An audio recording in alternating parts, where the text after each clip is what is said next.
welcome back to another manager's blog with me, John.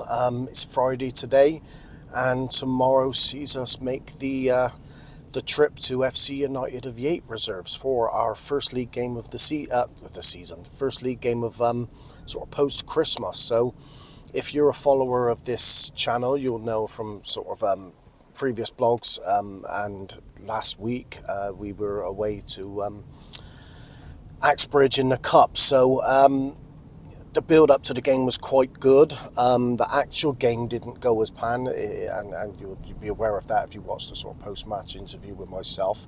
It was a 4-2 defeat in the third round of the Cup. It was horrendous conditions. The pitch was very, very bad. I know I'm going to sound like a typical manager now, blaming everything bar myself and the team, but it for both sides it was a horrendous pitch. It was soft on the top where it's thawed a little bit, but still frozen underneath, and both sets of players were slipping all over the place and really struggling with their footing. The conditions in terms of the wind, that was a horrible sort of factor as well. And we didn't play well. I mean, in spite of the sort of factors of the conditions and the pitch and stuff like that, ultimately it was the same for both sides, and we didn't perform well enough in the first half, and we found ourselves sort of starting the first 5 minutes. I thought we were started well and brightly, and then for the sort of remaining, like the next 30-35 minutes of that game,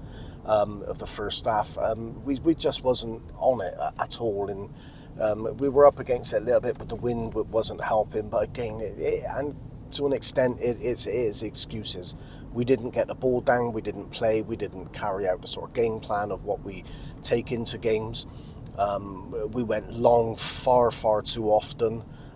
People isolated, people not sort of working hard enough and doing the fundamentals and doing the basics right. And it was a very sort of poor 30 to 40 minute spell, and in that spell we went 3-0 down, and probably sort of thoroughly deserved. I think all three goals in the first half, I think they were avoidable with sort of a bit better defending and better sort of decision making. But yeah, it was what it was, and we was fortunate enough to get a goal a couple of minutes before half time, which made the sort of team talk a little bit different. It sort of put us back in the game at 3-1, and we had a sort of tweak and a change of formation at half time, and it basically just telling the players, look, what's going on, asking them what's going on, and telling them to get back to sort of the basics and the fundamentals of how we set up to play football. And we were a lot better in the second half. We went 3-2 with Josh Gilbertson with his second goal of the game, and it was game on then. And to be honest with you, at that point I thought it was going to be a matter of time where I thought we were going to get the equaliser, and I thought how it was going, I thought if we get the equaliser, I fancied us to go on and win it. And then it was a sort of body blow of a decision. It was a penalty was given against us, which in all fairness, the tackle was a penalty. What was so sort of poor, what we were angry about, was the build up to the goal was clear as you'll see, handball where our defender's clearing it, and the striker sort of brings it down with his hand and runs through on goal, and then a desperate challenge to give the penalty away. That was frustrating, because the referee consulted the linesman and sort of gave the penalty initially, and then consulted the linesman after that, because I was sort of all the players, you could see from the reactions it's genuine. He went over to the linesman confirmed it was handball, and then the referee gave the penalty anyway, and that meant we went 4-2 down, and it knocked the stuffing out of us, really, to be honest with you. Again, not an excuse, because it shouldn't. I understand it, but it shouldn't, because at that point there's still 20 minutes to go, and we could still easily get back into the game. And credit to Axbridge, really, because the last 20 minutes I thought they managed the game superbly. I thought it was a very start-stop game by the referee. Axbridge, and I said it's clever play by Axbridge. They were stopping the game at every opportunity going down, and my team, we fell for it, which we've talked about this week at training. We absolutely fell for it, hook, line and sinker, and the game, it was a very scrappy game the last 20 minutes, which I said, and I can't credit Axbridge enough for that part of it, because that's what you do when you're 4-2 up in a cup game with 20 minutes to go. You kill the game. So they did that superbly, and my lot just sort of fell for it, really. And silly fouls given away, niggly fouls, the game was getting niggly, and it was just a poor day all round. We had a spell where we scored 2 goals in the space of 20 odd minutes and looked like coming right back into the game. The disappointment for me, I mean, it's goes hand in hand, because I think the relief, that performance, and to take a loss, at least it was in the cup. I want to do well. We all want to do well in the cup, but we know the bread and butter is the league. So if that type of performance was coming on that day and a loss, I would rather it be in the cup than the league, where that could cost our sort of ambitions dearly. So that was the sort of on the plus side, but on the negative side, sort of looking back at the game and watching the game, is a game where I'd absolutely fancy us to win. And no disrespect meant to our opposition, because they were better than us on the day and thoroughly deserved their win. But I know what we can do, and I know how we can play, and I think myself and the lads, I think they're disappointed, because it's definitely a missed opportunity to get in the 4th round of the cup. So, but on we go. It is what it is. We were back at training Tuesday night. Bit of a different training session, because we had an hour inside going over footage of the game, going over sort of individual moments, and I felt it was important. It's always boring for the players, and I get that, but I felt it was important to show the lads where we're going wrong, and what this sort of going direct and going long balls, and when we're not calm and composed, what options the sort of runners are not giving us by not running or doing safe, I would call sort of sometimes probably a harsh word, but what we would say is cowardly runs, where you're sort of easily running behind a man where the ball can't get to you.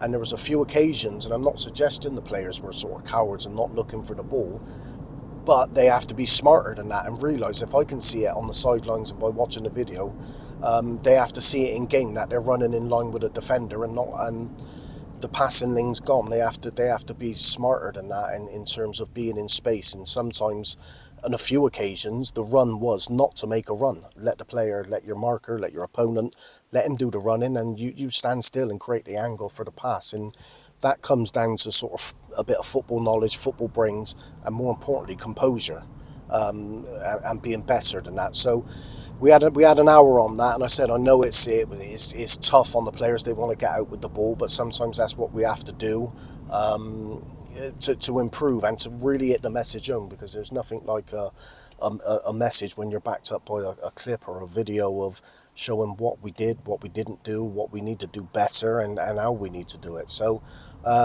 it was an important one for me to sort of spend a good hour going over that, and that's what we did. Then we got out on the pitch, and I wanted to sort of take a little bit, because I didn't want it to be too heavy. We're on a sort of 7 wins and 1 draw out of our last 8 in the league, so the momentum's good, and I didn't want to bring the atmosphere down too much. So we had just a very, very light training session, in terms of I just let the players go free and play a game of football. So we set it up and had a good sort of session, a good hour, just actually playing football. Let's have a bit of fun and let the sort of lads go. So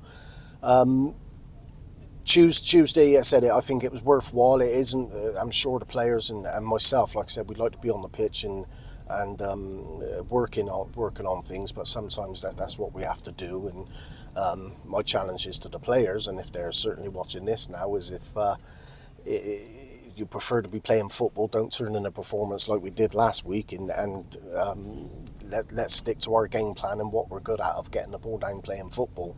I can lose games, I can accept people playing bad, I can accept the team playing bad. There's ways to lose games and ways not to lose games, but we sort of, I felt we sort of lost our heads a little bit Saturday. So tomorrow comes a perfect opportunity. We're away to FC United of Yate, the reserves. Should be a really good game. we've had some great battles with Yate over the last sort of 15, 18 months in some really good games. So I'm expecting a really good game tomorrow, a tough challenge for us. They're sort of sat just below mid-table at the moment, and I suppose a bit of a mixed bag, but I think this is their first year with the reserves. So and it's going to be a competitive game, and the challenge for me and my players is to pick up where we left off in the league campaign with just before Christmas. I said sort of 7 wins and 1 draw out of 8 games, playing some good football, scoring goals, and that's our test Saturday to sort of get back on that and do what we've been doing well over the past few months. And I'm intrigued to see what it brings, because it's always that. Yeah, we can dismiss the last game because it's a cup game to an extent, but it is still a loss. So I'm really intrigued to see how some of the players and how the team responds. Tomorrow we go with Paul Cameron in goal, Jack Gilbertson, Sam Morgan, Dan Little, and George Pesey. In midfield, it's going to be Jack Cousins, Callum Rowan, who's captain, Dylan Peters and Billy Gilbertson. And then up front, Josh Gilbertson and Tom Blake. So the good little thing what we've had since Christmas with the sort of intra-squad friendly and the cup game, one sort of real positive for me out of that is Josh Gilbertson, who's up front. Is it a sort of like a nice bit of form, and that's 5 goals in 2 games for Josh now. So it's always nice when strikers are scoring. I know Tom last week, it was the first game in a while that he's been on a hell of a run, scoring every game, and it wasn't in the cup game, wasn't to be. So it'd be nice to see him get back. And like I said, with Josh, and it's 7 goals in 2 games, not 5 goals. So he scored 5 in the game before and 2 the weekend. So all to play for Saturday. We've got a big sort of 3-4 months ahead of us now. I think 16 games to go. We're in a good position to challenge to hit our aims this year after a sort of bit of a dodgy start this year. So the lads have done superbly well to get themselves back in at Christmas time, where we're actually in the mix for promotion. We got to play a few of the top sides yet. We got to play Park Noah twice. We got to play Bristol Boys twice, who's going to be our sort of direct rivals. So a lot can happen both ways. Obviously, we can fall flat a little bit and sort of end up mid-table-ish or just missing out like we did last year. But also on the plus side, and I'm confident we can do this, if we can go and get results and stuff like that off those top sides, we're going to be in a hell of a place come towards the end of the season. So wishing the best of luck for the lads tomorrow. I said they got my sort of backing and support. I know what they're capable of. And they have to sort of be confident and believe in and do, as I always say, do the basics and do the basics very well. And if we do that, we'll have a great chance of coming away with 3 points tomorrow. So fingers crossed. Let's see what happens, and then sort of and I'll obviously report back in with. We'll have a post-match interview with myself and a player post game, and hopefully we're sort of talking about a real positive performance and 3 points. But as always, thanks for watching this. If you haven't, please like and subscribe to us. Please like and comment on the video, because it certainly helps the YouTube algorithm to push these videos out and sort of spread it across. So please do that. And I will see you soon on our next video, which should be the post-match interview.